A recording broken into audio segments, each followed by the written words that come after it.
Hello everyone, welcome back to my channel Manzil Tak. Friends, आज की इस वीडियो में हम लोग एसएससी एमटीएस एग्ज़ाम के 15 जुलाई की सभी शिफ्ट के क्वेश्चंस देखने वाले हैं। सबसे पहले हम लोग शिफ्ट फर्स्ट के क्वेश्चंस देखेंगे, उसके बाद सेकंड शिफ्ट के और लास्ट में थर्ड शिफ्ट के। तो क्वेश्चन है कि खानवा का युद्ध किसके मध्य लड़ा गया था। तो फ्रेंड्स, इसका जो राइट आंसर है वो है बाबर और राणा सांगा के बीच। कब लड़ा गया था? 1527 ईस्वी में। इसमें बाबर जो है वो विजयी हुआ था। अगला क्वेश्चन आपसे पूछा गया कि इनमें से कौन सा खेल जो है वो ओलंपिक में शामिल नहीं हुआ है। ऑप्शन में आपके थे क्रिकेट, फुटबॉल, हॉकी, तीरंदाजी। तो फ्रेंड्स, इसका जो राइट आंसर होगा क्रिकेट। क्रिकेट जो है अभी तक ओलंपिक में शामिल नहीं हुआ है। नेक्स्ट क्वेश्चन आपसे पूछा गया कि इनमें से किस जीव की रीढ़ की हड्डी नहीं होती। तो फ्रेंड्स, इसका राइट आंसर था ऑप्शन में स्पाइडर। तो यही इसका राइट आंसर होगा। नेक्स्ट क्वेश्चन आपसे पूछा गया कि बिरजू महाराज जो कथक नृत्य से संबंधित हैं उनको पद्म विभूषण से कब सम्मानित किया गया था। तो फ्रेंड्स, इसका राइट आंसर होगा 1983 ईस्वी में इनको पद्म विभूषण से सम्मानित किया गया। नेक्स्ट क्वेश्चन था आपका, और हाल ही में इनका जो है 17 जनवरी 2022 को मृत्यु हुई, इसलिए इनसे रिलेटेड हर शिफ्ट में क्वेश्चन पूछे जा रहे हैं। नेक्स्ट क्वेश्चन आपसे पूछा गया कि टी बाला सरस्वती का संबंध किससे है। तो फ्रेंड्स, इसका राइट आंसर है भरतनाट्यम से। नेक्स्ट था कि शुंग वंश के संस्थापक कौन है। तो फ्रेंड्स, पुष्यमित्र शुंग जो हैं वो शुंग वंश के संस्थापक हैं और इनकी जो राजधानी थी वो पाटलिपुत्री और विदिशा थी। नेक्स्ट क्वेश्चन आपसे पूछा गया कि वर्ष 2021 में दिल्ली पुलिस कमिश्नर के रूप में किसे नियुक्त किया गया। तो फ्रेंड्स, इसका जो राइट आंसर है वो है राकेश अस्थाना। ये भी क्वेश्चन जो है फर्स्ट शिफ्ट में पूछा गया है। नेक्स्ट क्वेश्चन था कि संविधान के प्रस्तावना के अनुसार भारत एक संप्रभु, समाजवादी, धर्मनिरपेक्ष, लोकतांत्रिक, गणतांत्रिक राज्य व्यवस्था वाला देश है।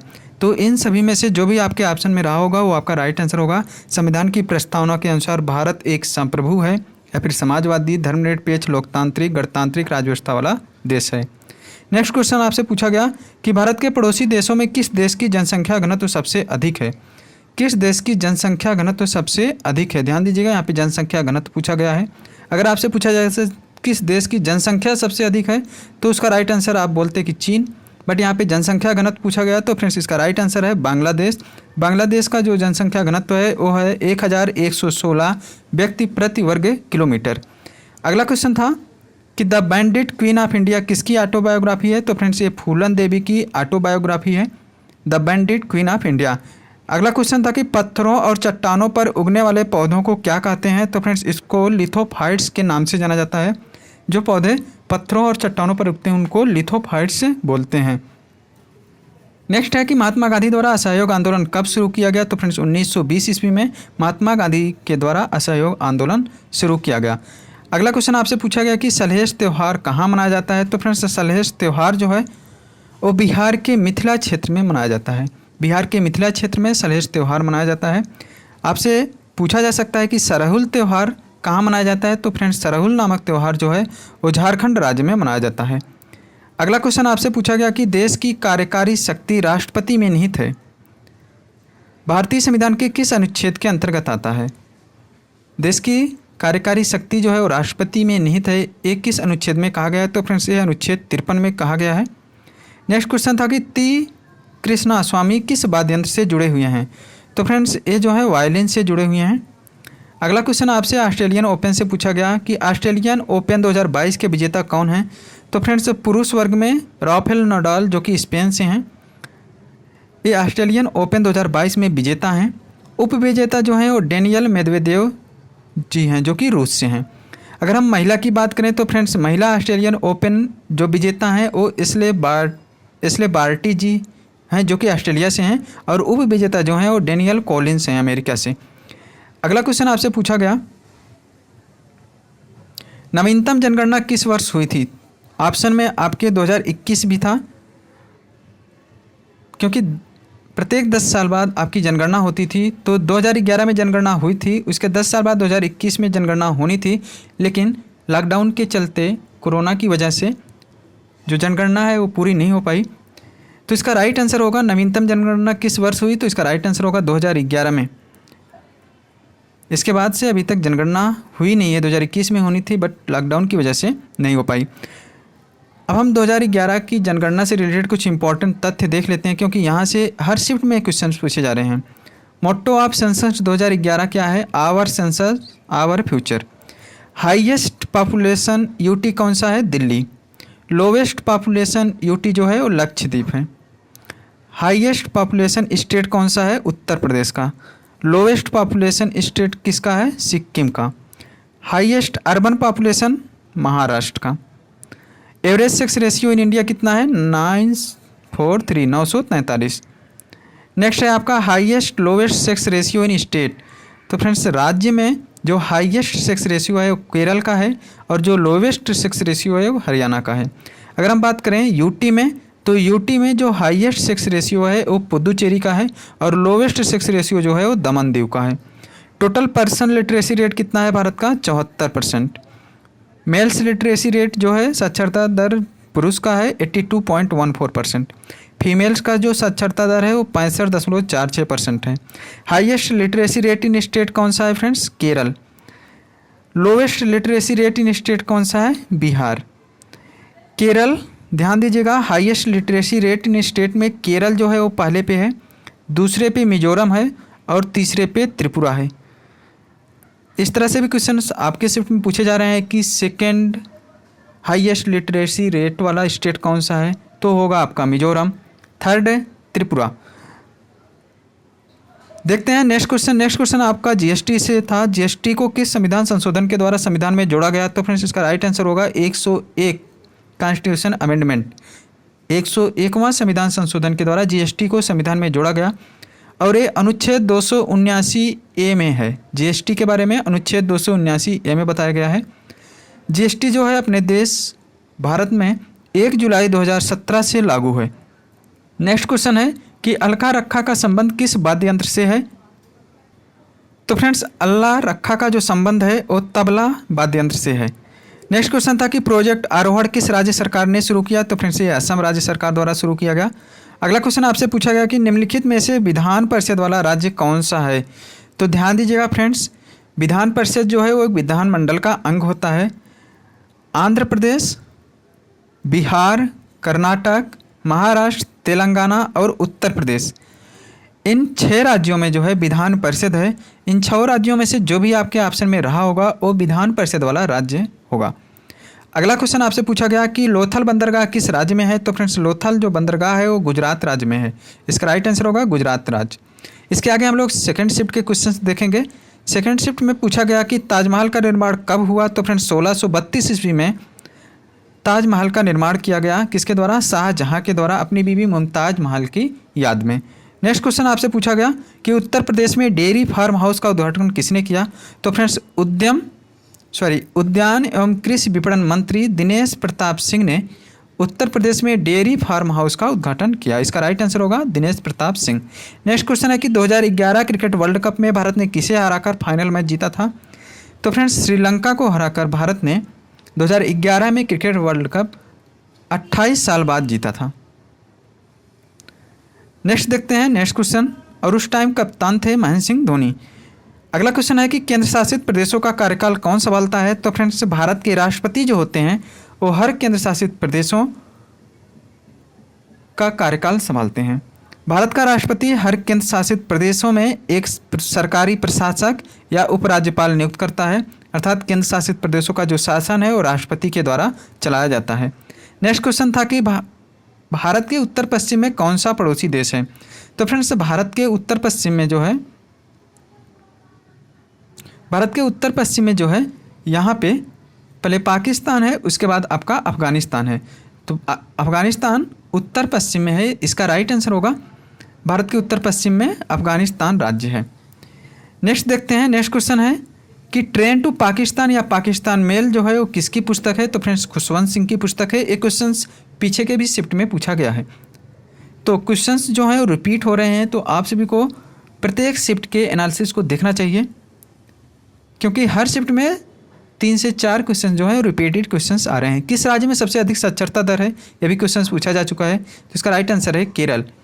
नेक्स्ट क्वेश्चन आपसे पूछा गया कि पंडित रविशंकर किस वाद्य यंत्र से संबंधित हैं? पंडित रविशंकर किस वाद्य यंत्र से संबंधित हैं? तो फ्रेंड्स इसका राइट आंसर है सितार। तो यहाँ से भी वाद्य यंत्र और वादक से भी बहुत सारे क्वेश्चंस पूछे जा रहे हैं हर शिफ्ट में। तो इसको देख लीजिएगा। पंडित रविशंकर जो है वो सितार वाद्य यंत्र से संबंधित हैं। पंडित शिव कुमार शर्मा संतूर से संबंधित हैं। आज की इस शिफ्ट में, थर्ड शिफ्ट में पूछा गया है, पंडित शिव कुमार शर्मा किस वाद्य यंत्र से संबंधित हैं? सज्जाद हुसैन तो सुर बहार से। जिया मोइन उद्दीन खान तो ये बीन वादक हैं। नेक्स्ट है आपका आसद अली खान, तो फ्रेंड्स रुद्र बीना। पंडित विश्व मोहन भट्ट मोहन बीना। शकूर खान और पंडित राम नारायण सारंगी। ब्रजभूषण कोबरा गिटार वादक। नेक्स्ट है आपका कृष्णा राम चौधरी या फिर अली अहमद हुसैन, ये शहनाई वादक हैं। हरिप्रसाद चौरसिया पन्नालाल घोष बांसुरी वादक हैं, फ्लूट। नेक्स्ट है आपका जाकिर हुसैन, अल्लाह रखा, सबीर खान, पंडित किशन महाराज, ये सभी जो हैं तबला वादक हैं। नेक्स्ट देखते हैं, नेक्स्ट क्वेश्चन आपसे पूछा गया कि मंत्रिपरिषद के आकार एवं सदस्यता के बारे में निर्णय कौन करता है? तो इसका राइट आंसर आएगा प्रधानमंत्री। अगला क्वेश्चन आपसे पूछा गया कि किस राज्य को मसालों का उद्यान कहा जाता है? तो फ्रेंड्स केरल को जो है मसालों का उद्यान कहा जाता है, क्योंकि यहाँ पे बहुत ज़्यादा मसाला का उत्पादन होता है। अगला क्वेश्चन था कि भारत के संविधान के अंतर्गत परम संप्रभु कौन है? तो फ्रेंड्स भारतीय जनता जो है वो परम संप्रभु है। नेक्स्ट क्वेश्चन आपसे पूछा गया कि अमृतसर में स्वर्ण मंदिर का निर्माण किसने करवाया था? तो फ्रेंड्स गुरु अर्जुन देव ने अमृतसर में स्वर्ण मंदिर का निर्माण करवाया था। अगला क्वेश्चन है कि संतरा में कौन सा अम्ल पाया जाता है? तो फ्रेंड्स संतरा में सिट्रिक अम्ल पाया जाता है। आपसे क्वेश्चन पूछा गया कि अनुच्छेद 23 और 24 किससे संबंधित है? तो फ्रेंड्स शोषण के विरुद्ध अधिकार से संबंधित है आपका 23 और 24। इसके अंतर्गत आप किसी मानव की तस्करी नहीं कर सकते या फिर बलपूर्वक आप काम नहीं करा सकते। तो ये सभी जो इनका विरोध किया गया है वो अनुच्छेद 23 और 24 में किया गया है। नेक्स्ट क्वेश्चन आपका था कि केरल में नौका दौड़ किस उत्सव से संबंधित है? तो फ्रेंड्स ओणम से संबंधित है। अगला क्वेश्चन आपका था कि आईने अकबरी के लेखक कौन है? तो फ्रेंड्स अबुल फजल जी जो हैं वो आईने अकबरी के लेखक थे। अलकनंदा और भागीरथी का मिलन स्थल कहाँ पे है? तो फ्रेंड्स देवप्रयाग में, उत्तराखंड के टिहरी गढ़वाल जिले में एक स्थान है देवप्रयाग, जहाँ पे अलकनंदा और भागीरथी आकर मिलती हैं और इसके बाद संयुक्त रूप से बहती हैं। इनको गंगा कहा जाता है। जब ये संयुक्त रूप से बहती हैं तो उनको गंगा कहा जाता है। उसके पहले वो अलकनंदा और भागीरथी के रूप में होती हैं। नेक्स्ट क्वेश्चन आपसे पूछा गया कि तत्वबोधिनी सभा का गठन किसने किया था? तो फ्रेंड्स इसका राइट आंसर है देवेंद्र नाथ टैगोर। कब किया था? 6 अक्टूबर 1839 ईस्वी को। 1859 में तत्वबोधिनी समाज जो है वो ब्रह्म समाज में विलय कर दिया गया। अगला क्वेश्चन आपका था कि अंत्योदय कार्यक्रम का लक्ष्य क्या है? तो फ्रेंड्स गरीबों में भी सबसे गरीब लोगों की सहायता करना जो है वो अंत्योदय कार्यक्रम का लक्ष्य था। नेक्स्ट क्वेश्चन है कि 2006 में किस ओडिसी डांसर को जो विदेशी थी उनको पद्मश्री पुरस्कार मिला था? तो फ्रेंड्स इसका राइट आंसर होगा इलियाना स्टारिस्टी। इलियाना सिटारिस्टी को 2006 में पद्मश्री पुरस्कार से सम्मानित किया गया था। ध्यान दीजिएगा, इनके बारे में हम जान लेते हैं। Ileana Citaristi is an Italian born Odissi and Chhau dancer. Odissi और छऊ डांसर हैं। ये इटली में इनका जन्म हुआ था and dance instructor based in Bhubaneswar, India. She was awarded the 43 national film awards for best choreography for Yugant in 1995 and became in 2006 the first dancer of foreign origin to be conferred the Padma Shri for her contribution to Odissi. तो इसका right answer होगा Ileana Citaristi. Next question देखते हैं। Next question आपसे पूछा गया, इसके आगे हम लोग सेकंड शिफ्ट के क्वेश्चन के बाद थर्ड शिफ्ट के क्वेश्चन देखेंगे। राष्ट्रीय खेल दिवस कब मनाया जाता है? तो फ्रेंड्स 29 अगस्त को जो है राष्ट्रीय खेल दिवस मनाया जाता है। इस दिन हॉकी के प्लेयर मेजर ध्यानचंद जी का जन्मदिन है। इसी दिन राष्ट्रीय खेल दिवस मनाया जाता है। इन्होंने हॉकी में 1928, 1932, 1936 इन तीनों ओलंपिक में मेडल जीता अपने देश के लिए। तो उन्हीं की प्रतीक के रूप में राष्ट्रीय खेल दिवस जो है 29 अगस्त को मनाया जाता है। तो इसका राइट आंसर होगा 29 अगस्त। अगर आपसे सिर्फ खेल दिवस पूछा होगा तो उसका राइट आंसर होगा 10 अक्टूबर। अगर आपसे केवल खेल दिवस पूछा होगा तो उसका राइट आंसर होगा 10 अक्टूबर। अगला क्वेश्चन देखते हैं। अगला क्वेश्चन आपका था कि 2011 की जनगणना के अनुसार साक्षरता दर में तीसरे स्थान पर कौन सा राज्य रहा था? तो फ्रेंड्स केरल जो है पहले स्थान पर, दूसरे स्थान पर मिजोरम और तीसरे स्थान पर त्रिपुरा। अगर आप केवल राज्य की बात करें, अगर यूटी की बात करेंगे तो यहाँ पे दूसरे स्थान पे आपका यूटी लक्षद्वीप आ जाएगा। बट यहाँ पे हम बात कर रहे हैं केवल राज्य की, तो पहले पे केरल, दूसरे पे मिजोरम और तीसरे पे त्रिपुरा। तो इसका राइट आंसर होगा त्रिपुरा। नेक्स्ट क्वेश्चन आपसे पूछा गया कि नृत्य शिरोमणि पुरस्कार 2022 किसने जीता? तो फ्रेंड्स इसका राइट आंसर है अर्पणा सतीसन ने। अंतर्राष्ट्रीय स्तर पर ख्यात प्राप्त कुचिपुड़ी नृत्यांगना अर्पणा सतीसन को वैश्विक स्तर पर कुचिपुड़ी के क्षेत्र में उनके उत्कृष्ट योगदान के लिए जनवरी 2022 में प्रतिष्ठित राष्ट्रीय नृत्य शिरोमणि पुरस्कार 2022 से सम्मानित किया गया। तो इसका राइट आंसर होगा अर्पणा सतीसन। नेक्स्ट क्वेश्चन आपका था कि आत्माराम पांडुरंग प्रार्थना समाज की स्थापना कब और कहाँ पर किए थे? तो फ्रेंड्स इन्होंने प्रार्थना समाज की स्थापना महाराष्ट्र मुंबई में की थे। कब की थी? 31 मार्च 1867 ईस्वी को। अगला क्वेश्चन आपसे पूछा गया कि प्रथम विधि अधिकारी कौन होता है? तो फ्रेंड्स प्रथम विधि अधिकारी जो है भारत सरकार के महान्यायवादी होते हैं। नेक्स्ट क्वेश्चन था कि अस्पृश्यता का अंत किस अनुच्छेद में है? तो फ्रेंड्स अनुच्छेद 17 में अस्पृश्यता का अंत है। दो बिंदु के बीच लगने वाले बल को क्या कहते हैं? तो फ्रेंड्स इसको गुरुत्व बल कहते हैं। अगला क्वेश्चन था कि अप्रैल 2022 में अगले विदेश सचिव कौन होंगे? तो फ्रेंड्स इसका राइट आंसर होगा विनय मोहन क्वात्रा। एक क्वेश्चन भी रिपीटेड हुए। मोहनजोदड़ो का जो विशाल स्नानागार है उसकी आकृति क्या है? तो फ्रेंड्स इसकी आकृति किस तरह से है आप लोग कमेंट करके बताइएगा। बट इसका जो माप है, हौज का माप 11.88 मीटर लंबा, 7 मीटर चौड़ा और इसकी गहराई जो है 2.43 मीटर गहरी है। उत्तर और दक्षिण दिशा में सीढ़ियाँ बनी हुई हैं उसमें उतरकर नहाने के लिए। नेक्स्ट क्वेश्चन था कि RFM में एफ का जो फुल फॉर्म होता है वो क्या होता है? तो फ्रेंड्स RFM का जो फुल फॉर्म है रेसेंसी फ्रीक्वेंसी मॉनिटरी। तो यहाँ पे एफ का फुल फॉर्म पूछा गया तो एफ का फुल फॉर्म होगा फ्रीक्वेंसी। नेक्स्ट क्वेश्चन था कि गुड़गांव नृत्य किस राज्य से संबंधित है? तो फ्रेंड्स ये राजस्थान राज्य से संबंधित है। देखिएगा थर्ड शिफ्ट में क्वेश्चन पूछा गया कि शिव कुमार शर्मा किस वाद्य यंत्र से संबंधित है? तो फ्रेंड्स इसका राइट आंसर है संतूर। इससे पहले मैंने वाद्य एवं वादक से रिलेटेड जितने भी पॉइंट थे उसको मैंने बताया, उसको जरूर ध्यान से देखिएगा। नेक्स्ट है कि सांची के स्तूप का निर्माण किसके द्वारा किया गया? तो फ्रेंड्स अशोक के द्वारा किया गया। तो आज के लिए बस इतना ही। आई होप आपसे कोई वीडियो पसंद आई होगी। अगर वीडियो पसंद आई है तो लाइक कीजिएगा, शेयर कीजिएगा। चैनल पर पहली बार आए तो प्लीज़ चैनल को सब्सक्राइब करके बेल आइकन को प्रेस कर लीजिएगा, जिससे कि आने वाले सभी वीडियोज़ की नोटिफिकेशन सबसे पहले आपसे को मिल सके। मिलते हैं नेक्स्ट वीडियो में, तब तक के लिए bye, take care, thanks for watching.